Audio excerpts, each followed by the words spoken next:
Yo, what's up here in the city, fam? It's your boy Heat back at again with our interview. Today we got something special.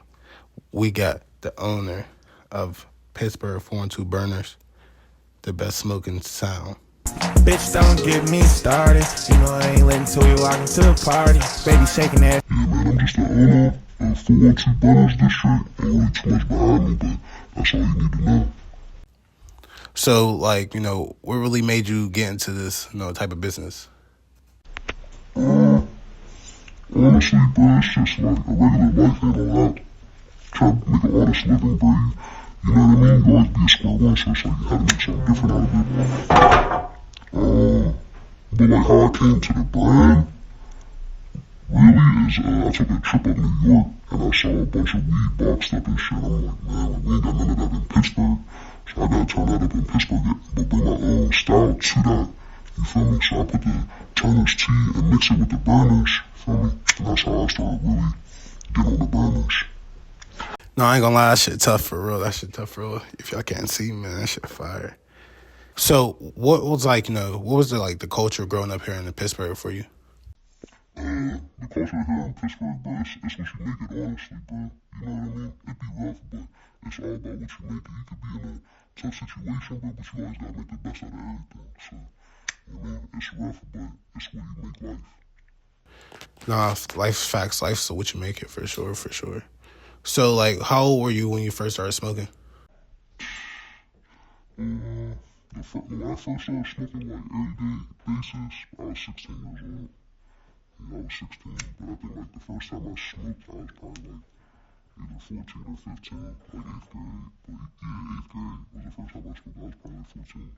Was you just with the guys, or was you by yourself, or how'd you first start smoking? How'd you was you peer pressured?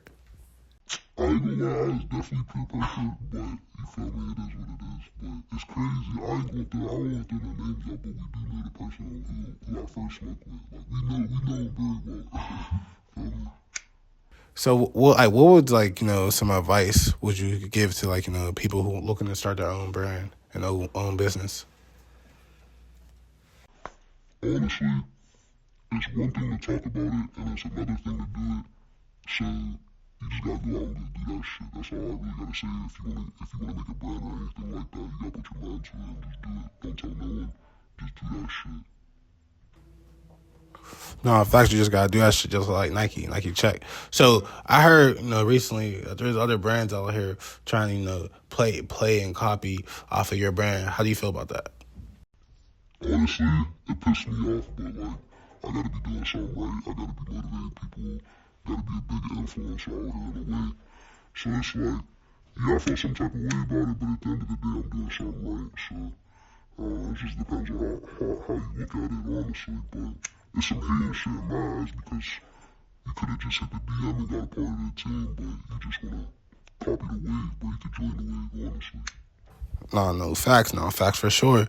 So are you going to come out with some different flavors? Like, what's coming up, bro? Because I know Turner T's got different flavors and shit like that. So what you got? Honestly, I got a lot of things in the tuck, bro, that y'all would never even guess about or think about. But I ain't gonna say too much about the next release drop, but it's gonna be very soon. You guys gonna see it. No, I bet for sure. So if everybody want to tap in, follow the page and everything, where they can find you at? You can find me on Instagram, 412 Burners _ district. I'll make sure y'all go tap in. I ain't gonna lie, that's some good ass gas. We fried this. Hey. But he didn't say we out.